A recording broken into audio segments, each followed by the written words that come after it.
11h35, gente. Olha, agora nós vamos começar aqui um papo muito bacana com essa figura que eu sou, assim, realmente uma grande fã, admiradora do trabalho, que é o nosso querido Frei Gilvander. Ô, Frei Gilvander já está conosco aqui nos estúdios da Rádio América. Falar só um pouquinho aqui da biografia do Frei Gilvander, é super extensa, mas Frei Gilvander é da Ordem dos Carmelitas, doutor em Educação pela Faculdade de Educação da UFMG, bacharel em Filosofia pela Universidade Federal do Paraná, bacharel em Teologia, agente e assessor da Comissão Pastoral da Terra, entre muitas outras coisas. Frei Gilvander, muito obrigado pela presença, seja muito bem-vindo. Juliana, bom dia a você, aos ouvintes da querida Rádio América, né? É uma alegria e admiração também, é recíproca, né? É uma alegria estar aqui. Além do que você citou, eu tive a alegria de fazer também um trem chamado Mestrado em Hermenêutica Bíblica. Não. É uma alegria estar aqui. Frei Gilvander é super culto, gente, mas assim, Frei Gilvander, ele tem uma característica que sempre me impressionou. Eu falo que tem umas pessoas que elas são muito necessárias na Terra, e Frei Gilvander é uma dessas pessoas. Porque Frei Gilvander poderia ter ido para várias vertentes diferentes, poderia ter ido para academia, né? Poderia ter sido, pode ser ainda, né, um grande professor, como é professor, mas Frei Gilvander é dedicado às causas sociais. Ô Frei, como é que isso começou? O senhor sempre foi um inquieto? Ô, Juliana, ótima pergunta. A gente, na nossa vida, a gente tem marcas indeléveis, né? Uma marca indelével que me acompanha a vida toda foi a minha infância e a minha adolescência. Eu nasci em uma família sem terra e sem teto. E eu, com apenas 4 anos de idade, minha família teve que começar a mudar, migrar do Alto Paranaíba para o noroeste de Minas Gerais. Então fui criado no noroeste de Minas Gerais, precisamente nos municípios de Unai e Arinos. E aí, dos meus 5 aos 12 anos, eu, em grande parte, fui explorado pelos latifundiários dos municípios de Unai e Arinos, porque nós trabalhávamos no sistema A6, né? O fazendeiro dizia que era o dono da fazenda, e a gente acreditava, e ele dava a semente, e nós entrávamos com a força de trabalho e com o suor. Era a meia. No final da safra, da colheita, uma espada de dor transpassava meu coração, porque eu via o caminhãozão do fazendeiro levar 95% da nossa produção de milho, feijão, arroz, mandioca, e a gente ficava com a migalha, porque além da metade que ele levava, 50%, o fazendeiro levava também outros 40% ou 45%, porque a gente contraía uma dívida com o fazendeiro, lá numa tal de uma venda que tinha ao lado da sede da fazenda, que a gente ia comprando, né, ia anotando naquela caderneta lá, a gente pagava com a colheita.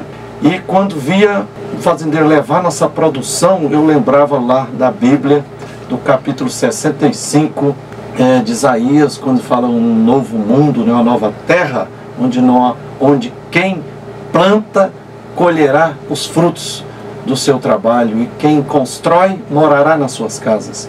Então eu sentia um grito duplo.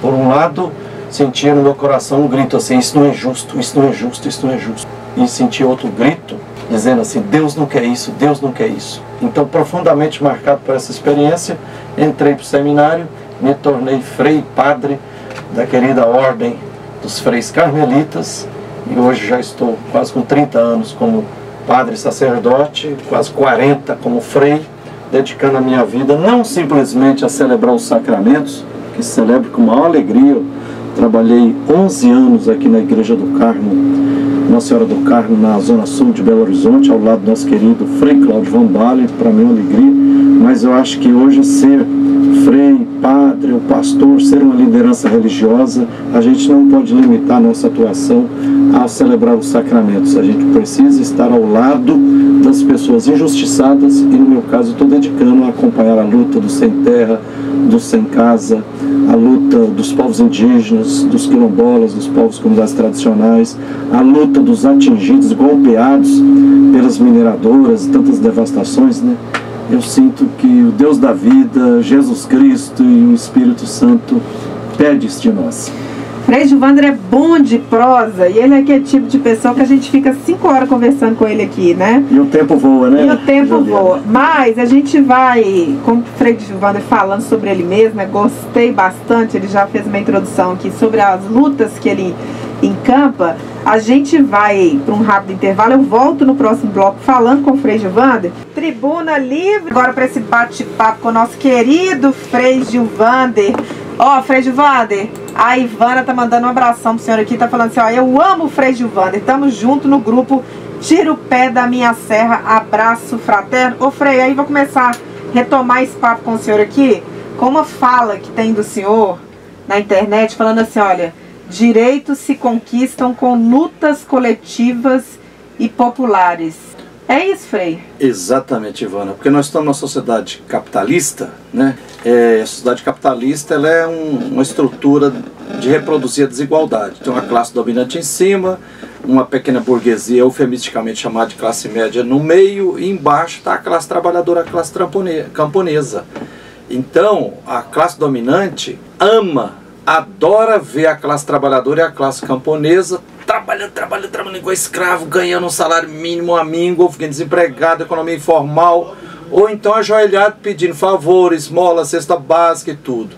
Mas na sociedade capitalista, o único caminho para as classes trabalhadora e camponesa melhorar de vida, se emancipar, é se unir, se organizar e lutar de cabeça erguida pelos direitos. Individualmente a gente não conquista. Esse tem que ser luta coletiva, como dizia o nosso querido Dom Tomás Balduino, direito se conquista de pé e em lutas organizadas cada vez mais coletivas. Ô Frei, agora é tão esquisito porque assim, a gente não tem ainda, né, uma politização suficiente para poder entender isso. E aí às vezes a pessoa, quando ela melhora um pouquinho de vida, consegue um emprego fixo, ela olha para as causas populares, principalmente quando isso vai trazer algum tipo de dificuldade para ela. Por exemplo, estou no trânsito, aí parece aquele povo lá, aquele monte de professor fechando a Praça 7, aí a pessoa já começa, pelo amor de Deus, mas dia de semana, por que não faz isso final de semana? É muito difícil isso também, né, Frei? Exato, porque na sociedade capitalista a ideologia dominante, quer dizer, as ideias da classe dominante são veiculadas via de regra pela grande mídia, distribui mentiras. Por exemplo, nós descobrimos que uma das formas de conquistar direito é fazer marchas, é fazer greves, é ocupar os terrenos abandonados, os prédios abandonados. Aí quando a gente ocupa o trânsito, você está ferindo o direito de ir e vir. Ora, o direito de ir e vir, beleza, mas ele tem que ser um direito de ir e vir para 100% da população e não apenas para quem tem automóvel ou carro. Então os direitos sociais têm que estar acima dos direitos individuais que a sociedade moderna capitalista apregoa, né? Eu fico triste, por exemplo, Juliana, vindo para cá, escutei na rádio CBN a notícia, 250 famílias estão sendo lesadas porque comprou apartamentos na planta e a construtora direcional já passou 2 anos e não está entregando. As famílias pagam o valor de 3 apartamentos para comprar um. Aí eu fiquei lembrando e falei, e eu tenho a alegria de dizer que nos últimos 15 anos, só em Belo Horizonte, em quase 150 ocupações, ocupando terrenos abandonados, né, ajudamos o povo a construir quase 50 mil moradias. E por cada família, em média, 4 pessoas. Então, são 200 mil pessoas se libertando da pesadíssima cruz do aluguel, da humilhação que é sobre de favor, se unindo e se organizando e fazendo lutas coletivas. O caminho é por aqui. Eu fico triste quando vejo as pessoas trabalhando igual escravo, mas estão isolados. Eu tenho medo de ir para a luta coletiva, porque se você continuar com medo, você vai continuar sendo escravizada. Os movimentos sociais estão demonstrando, e o nosso querido Papa Francisco já fez 3 encontros com os movimentos sociais do campo e da cidade, do mundo inteiro. Ele diz, todas as pessoas cristãs, sejam católicas ou de outras igrejas, Jesus Cristo demonstrou isso, precisamos estar junto com os movimentos sociais, porque é por aí que a gente conquista terra, território, moradia, freia a devastação das mineradoras, freia também a injustiça de muitos políticos profissionais asquerosos, né, que ficam impondo decisões políticas antipopulares para ferir o povo, o caminho é luta coletiva. A gente tem que viver em comunidade. Ô Frei, nosso tempo é curto aqui, mas queria que o senhor falasse assim, para 2024, para onde nós temos que voltar o nosso olhar para as lutas que hoje estão empenhadas aí pelos movimentos sociais?